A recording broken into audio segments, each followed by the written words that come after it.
আমজনতা কি ভাবছে?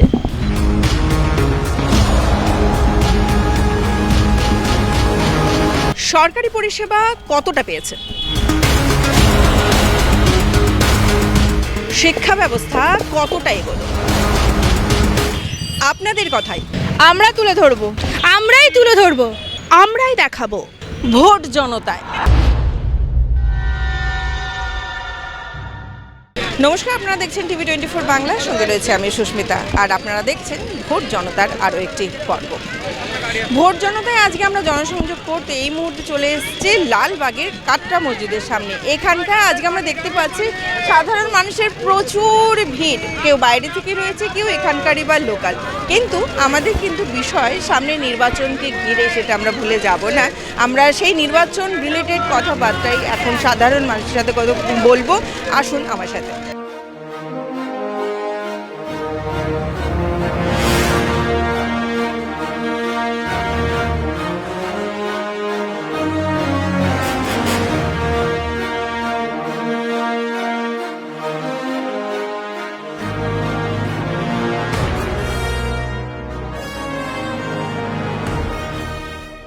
সামনে তো বিধানসভা নির্বাচন, বিধানসভা নির্বাচনের কি মনে হয় যে এবার কে থাকবে? এখন কে থাকবে সঠিকটা বলা যাচ্ছে না, ভোটের উপরে যা হবে সেটাই হবে। না, কি মনে হচ্ছে যে কার পাল্লা ভারী রয়েছে? পাল্লা তো ভারী আছে বিজেপি, এইখানে এখনো পর্যন্ত এখনো বিজেপি। কতটা উন্নতি হতে দেখলেন এই শহরকে? উন্নতি হয়েছে, অনেকটাই উন্নতি হয়েছে। এটা কি সবটা রাজ্য সরকার নাকি কেন্দ্র সরকারের হাত ধরে? এটা কেন্দ্র সরকার। এটা কেন্দ্র কেন্দ্র সরকার। সরকার। আপনারা তাহলে চাইছেন যে কেন্দ্রে যে এখনো পর্যন্ত রয়েছে সেই এসে দাঁড়াক। জ্যোৎস্না বিশ্বাস। এইখানে কত বছর ধরে এই ব্যবসা করছেন? আমরা 25 বছর, এই ধরো আমার শ্বশুর শাশুড়ি 60-70 বছর হয়ে গেল এখানে থাকা। আমাদের বিয়ে হয়েছে এই 35 বছর হলো, তখন থেকেই এই ব্যবসা। কাটরা মন্দির চত্বর মানে এই লালবাগ চত্বরকে এই কবছরে কতটা উন্নত হতে দেখলেন? উন্নতি খুব একটা ভালো না, এই ধরো কাটরা মসজিদে এই লোকজন একটু উন্নতি নাই, একটা ডাস্টবিন নাই, টুরিস্টদের বাথরুম নাই। বাথরুম ছিল এর আগে কোন মন্ত্রী উদ্বোধন করে গেল, তারপর থেকে মানে অকেশনে বন্ধই থাকে। আর প্রচুর মেয়েরা বিপদে পড়ে যায়, এসে আমাদের কাছে শুধু বলে তোমাদের বাড়িতে বাথরুম থাকলে একটু দাও। কিন্তু এত মানুষকে তো আমাদের বাড়িতে দিতে পারবো না, না একজন দুজন হলে ঠিক আছে, কিন্তু বাথরুম খুলে প্রায় বন্ধই থাকে, বাথরুম প্রায় বন্ধই থাকে। একটা ডাস্টবিন নাই, জলের ব্যবস্থা নাই ভালো। চায়ের জীবনে আর কত উন্নত, লালবাগ স্বাভাবিক ভালোই উন্নত, জিতেছে, কিন্তু এবার মনে হচ্ছে বিজেপি জিতবে। বিজেপি লালবাগ এখনো হ্যাঁ হ্যাঁ তাই মনে হয় আপনার? হ্যাঁ। আর এই যে রাজ্য সরকারে এখনো পর্যন্ত তৃণমূল মানে শাসন করছে, এতগুলো যে প্রকল্প সব দিয়ে রেখেছে, আপনারা তাদের কোনো রকমের এখন ওনার কোনো প্রকল্প আমরা পাইনি এখনো। বিধানসভা নির্বাচনে গতবার এখান থেকে বিজেপি থেকে গৌরীশঙ্কর ঘোষ সিংহ রায় প্রতিদ্বন্দ্বিতা করেছে। কি মনে হয় এবার কি এখন মানুষের আবার দেখে বোঝা যাচ্ছে মনে হচ্ছে গৌরীশঙ্করই জিতবে আবার। গৌরীশঙ্করই জিতবে বলে মনে হচ্ছে? এই যে এত রকমের যে উন্নয়ন বা প্রকল্প সমস্ত সরকারগুলো করেছে, আপনারা তার কতটা মানে সেটা পাচ্ছেন? না, আমরা যতটা জানি ওকেও লোক ভালো লোক, হ্যাঁ।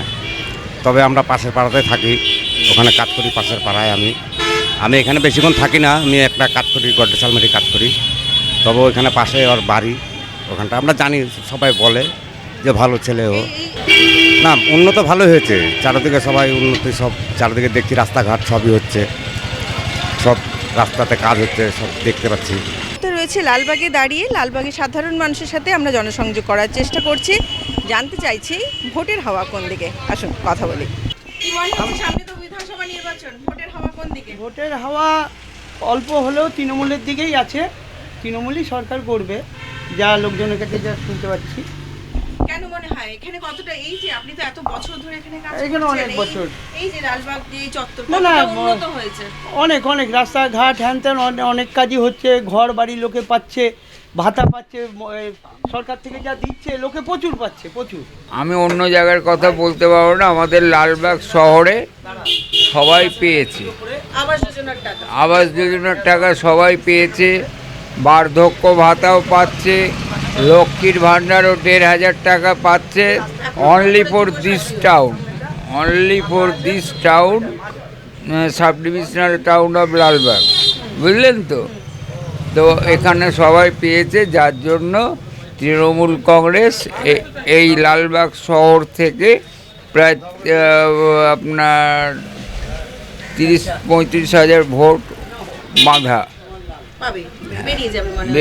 হ্যাঁ, লালবাগ শহরটুকু, মানে এটা সাব ডিভিশন তো অনেক বড়, লালবাগ শহর থেকে টিএমসি বেরিয়ে যাওয়ার আশাটা বেশি। হ্যাঁ, তবে না, এখানে আবার গৌরীশঙ্কর ঘোষ, উনি ওই গ্রাম্য এরিয়াতে কীরকম কাজ করেছেন না করেছেন জানি না। তবে উনি তো জিতে গেছেন, এমএলএ হিসেবে উনি জিতে গেছেন। এখন রাজনৈতিক ম্যাটারটা তো খুব কঠিন বলা, বুঝলেন তো। রয়েছে একদম সাধারণ মানুষের মাঝে। আমার সামনে একজন বিজনেসম্যান, এখানকার লোকাল মানুষ। উনি কি বলেন শুনে নি। সামনে বিধানসভা নির্বাচন, আপনাদের এই লালবাগ শহরে কি মনে হয় যে ভোটের হাওয়া ঠিক কোন দিকে দৌড়াচ্ছে? ভোটের হাওয়া এখনও তৃণমূলের দিকেই এগাচ্ছে। দেখুন, এখানে মিউনিসিপ্যালিটি থেকে শুরু করে যাবতীয় যে কোনো সরকারের প্রকল্পগুলো খুব সুন্দরভাবে হচ্ছে এখানে। আর যিনি দাঁড়িয়েছেন, বিগত দিনে এখানে এমএলএ ছিলেন, আবার দাঁড়িয়েছেন, উনি ভালো কাজ করছেন, ওনাকেই করবেন। হ্যাঁ, উনি জেলা পরিষদের সভাপতি ছিলেন, তারপরে এমএলএ ছিলেন বিগত দিনে, তো সেটা ঠিকই আছে, কাজও করেছেন উনি। ওনার পঞ্চায়েতে যে মেম্বারগুলো আছে বা মিউনিসিপ্যালিটিতে চেয়ারম্যান আছে, কাউন্সিলর আছে, তাদের মারফত দিয়েও অনেক কাজ করেছেন। এবারে ইলেকশনে পরিবর্তন হওয়ার একটা সম্ভাবনা আছে। এখন গতবারে তো মোটামুটি খুব কম মার্জিনে জিতেছিল বিজেপি, কিন্তু এবারে মার্জিনটা আশা করা যাচ্ছে যে পরিবর্তন হতে পারে। কারণ বিগত 5 বছরে এখানে এমএলএ তরফ থেকে সেরকম অ্যাক্টিভিটিস, কাজকর্ম খুব একটা দেখিনি। পাশাপাশি আরেকটা জিনিস যদি মানুষ মনে রাখে, যে পশ্চিমবাংলায় এই মুহূর্তে যেটা আমি সবথেকে চ্যালেঞ্জিং যেটা মনে করছি, সেটা হচ্ছে পশ্চিমবাংলায় আমরা যেভাবে ছোট থেকে বড় হয়েছি, যেটা সাংস্কৃতিক পরিবেশ, সেই সাংস্কৃতিক পরিবেশটা নষ্ট হওয়ার একটা সম্ভাবনা অলরেডি দেখা দিচ্ছে।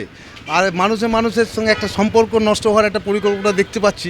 এইটাকে আমি মনে করি, আমার ব্যক্তিগতভাবে যদি মনে করেন, যে আমি মনে করি যে ভোট দেওয়ার অনেক কিছু আছে, কিন্তু তার থেকে বড় যেটা চিন্তা করা দরকার, বিশেষ করে আমি মুর্শিদাবাদ শহরে বলি, যেখানে আমাদের যে দুটো সম্প্রদায়ের মধ্যে দারুণ সম্পর্ক, এই সম্পর্কটা কথা চিন্তা করে অবশ্যই মানুষের ভোট দেওয়া উচিত। এটা খারাপ হওয়ার একটা সম্ভাবনা পশ্চিমবাংলায় দেখা দিচ্ছে। কারণ আমরা ছোট থেকে রবীন্দ্রনাথ, নজরুল, বিবেকানন্দ, রামকৃষ্ণদেব, বিদ্যাসাগর, রামমোহন এদেরকে দেখে বড় হয়েছি। অতএব আমাদের এই সংস্কৃতিটা আমি মনে করি দেখা দরকার, এবং মানুষকে এই চিন্তাটা অবশ্যই চিন্তা করা দরকার। এবং এই মুর্শিদাবাদ বিধানসভাতে মনে হচ্ছে এবারে যে একটা পরিবর্তন হলেও হতে পারে।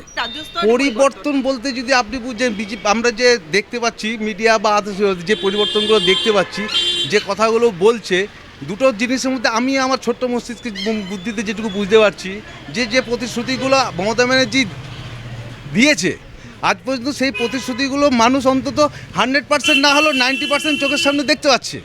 মমতা ব্যানার্জির জন্ম থেকে মৃত্যু পর্যন্ত যে স্কিম, প্রত্যেকটা স্কিম সাধারণ মানুষ পাচ্ছে। পাশাপাশি আমরা যদি যেসব স্টেটে ভারতীয় জনতা পার্টি ক্ষমতায় আছে, সেখানে যদি দিকে তাকাই, তারা বিভিন্ন প্রতিশ্রুতি দিচ্ছে। যেমন আমি এখন বলতে পারি যে দিল্লিতে যেমন ক্ষমতায় আসার আগে একটা প্রতিশ্রুতি বিজেপির ছিল, যে প্রত্যেক মহিলাকে 3,000 টাকা করে দেয়া। আমি যতদূর জানি যে আজ পর্যন্ত সেই স্কিম দিল্লিতে শুরু হয়নি।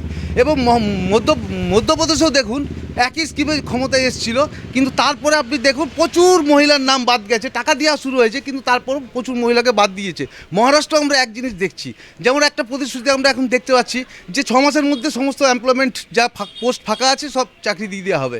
পাশাপাশি আমরা কোশ্চেন করতেই পারি যে তাহলে যেসব স্টেটে বিজেপি ক্ষমতায় আছে, সেই সব স্টেটে পোস্ট ফাঁকা আছে কেন? সেই জায়গাগুলো এখনও পর্যন্ত ভ্যাকেন্ট হলো না, চাকরিগুলো মানুষ পেল না কেন? অতএব একটা জিনিস সবথেকে বড় জিনিস হচ্ছে, এই মুহূর্তে মমতা ব্যানার্জির বিকল্পকে, মমতা ব্যানার্জির বিকল্পতে এই মুহূর্তে আমরা চোখের সামনে কাউকে দেখতে পাচ্ছি না। যদি সেরকম কেউ দেখতে পেতাম যে হ্যাঁ ওই লোকটা বিকল্প আছে, তাহলে মানুষ হয়তো ভাবছে। কিন্তু মমতা ব্যানার্জির বিকল্প নেই, মমতা ব্যানার্জি যেটা বলে সেটা করে।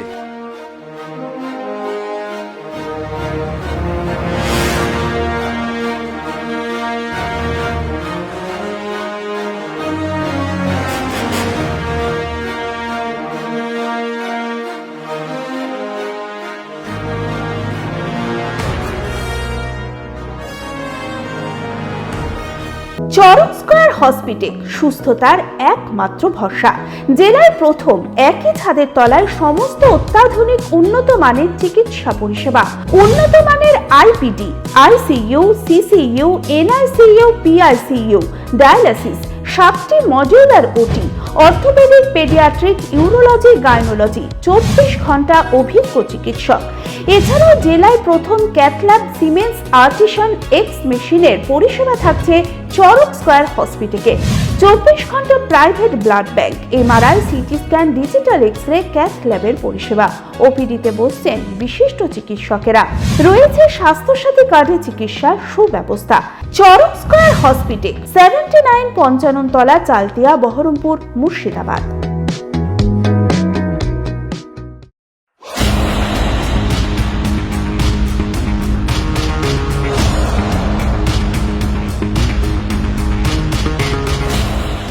আমজনতা কি ভাবছে?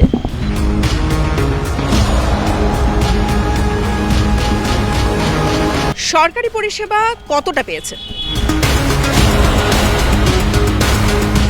শিক্ষা ব্যবস্থা কতটা এগোলো? আপনাদের কথাই আমরা তুলে ধরবো, আমরাই তুলে ধরবো, আমরাই দেখাবো ভোট জনতায়।